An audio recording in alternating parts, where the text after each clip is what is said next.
Ya hablamos sobre lo que es las pruebas que se realizan para el diagnóstico de lo que es un paciente diabético. Hablamos sobre lo que son los ciertos factores de riesgo, ciertos parámetros a considerar, valores de referencia. A continuación voy a hablar un poco sobre lo que es la hemoglobina glicosilada, glucosa postprandial y lo que es la prueba de la fructosamina.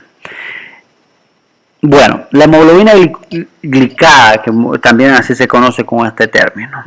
Según la IFSC, el término genérico que se refiere a un grupo de sustancias que se forman a partir de reacciones bioquímicas no enzimáticas entre la hemoglobina A y algunos azúcares presentes en la circulación de la sangre.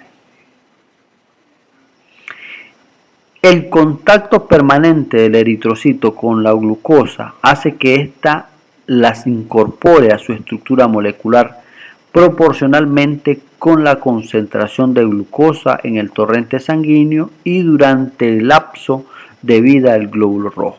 Recordemos que el lapso de vida del glóbulo rojo es de 120 días.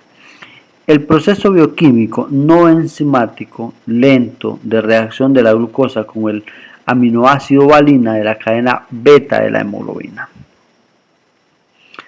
Entonces, el gold estándar para evaluar el control metabólico de un paciente diabético es esta prueba, y es una prueba que no los va a mentir. No va a mentir ni el paciente, ni tampoco nosotros vamos a tener un resultado que nos va a dudar.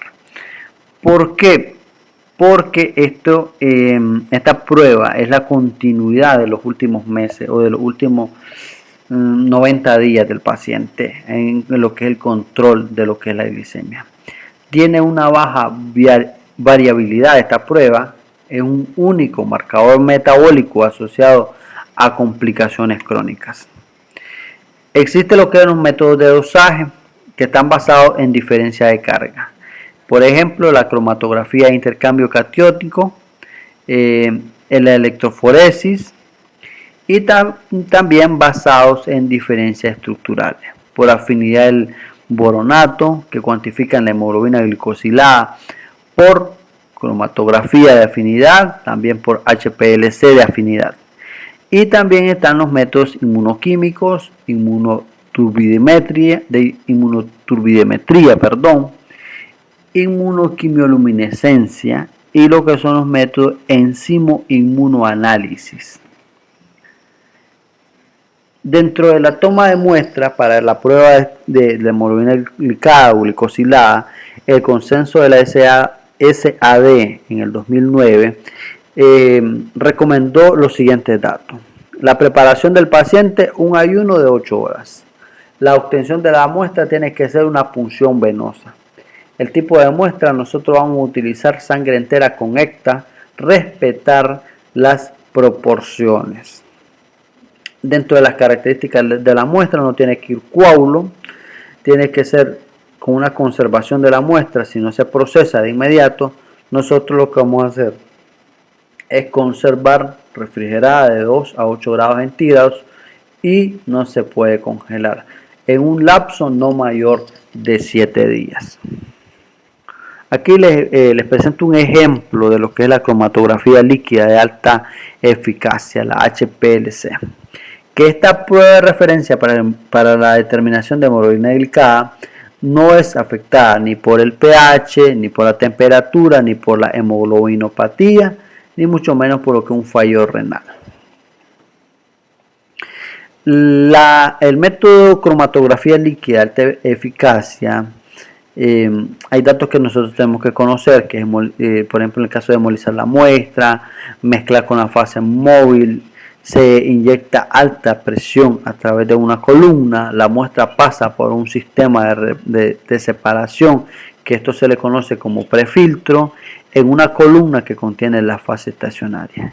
En esa fase estacionaria interactúan con las diferentes moléculas de hemoglobina en base a carga y masa, y se diluye la diferencia de fracciones de manera separadas en términos de tiempo.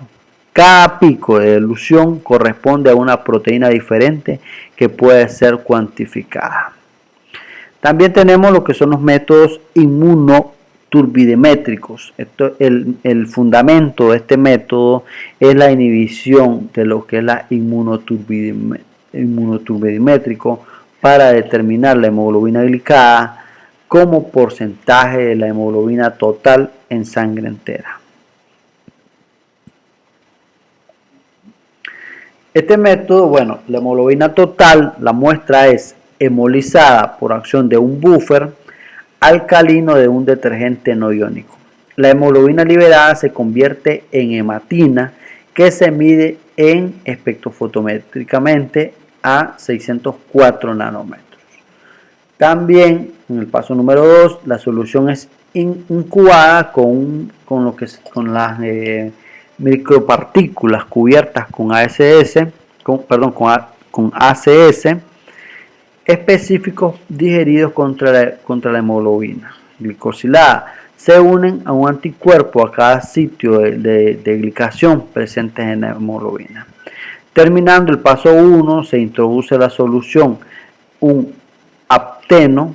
Esto lo que hace que es un aglutinante que posee varios sitios de inmunoreactivos que unen a las micropartículas con ACS se han quedado libres. En este paso se puede unir varios ACS a una sola molécula de apteno y darse una aglutinación. La determinación requiere la cuantificación de la turbidez de la suspensión a 700 nanómetros. Bueno, aquí tenemos un ejemplo de lo que es el cálculo de resultados, que lo voy a explicar más adelante. Dentro de lo que son los valores de referencia, el rango normal tiene que estar entre 4 a 6%. Un buen control glicémico en un paciente diabético menor a 7.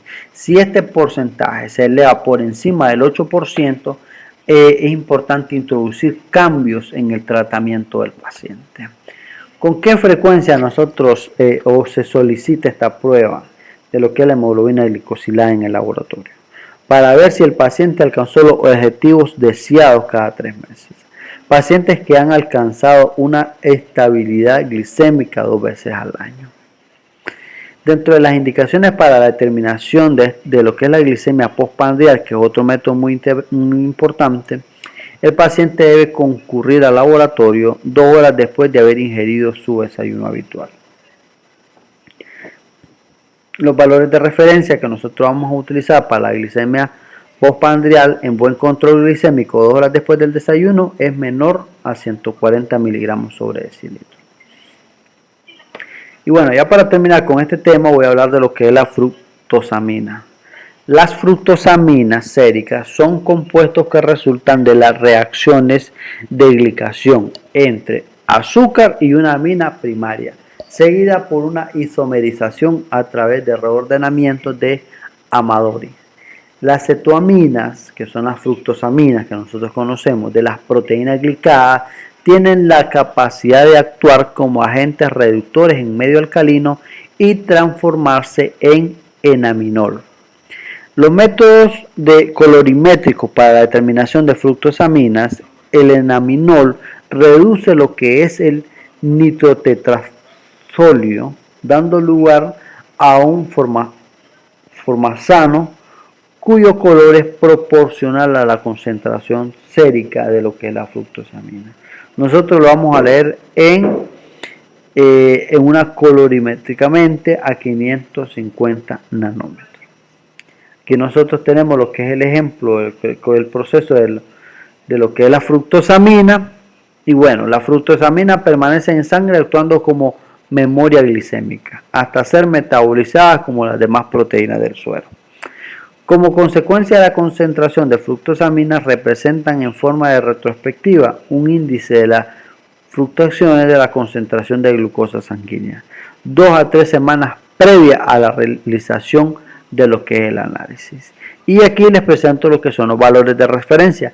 La fructosamina, los valores de referencia en adultos y niños son de 205 a 285 mol sobre litro, es decir, 1,9 a 2,9 milimol sobre litro. Muchísimas gracias, les invito a que se suscriban a nuestro canal. En el próximo video estaremos hablando de lo que es el estudio de la bilirrubina en el laboratorio. Temas muy interesantes de bioquímica clínica. Saludos a todos.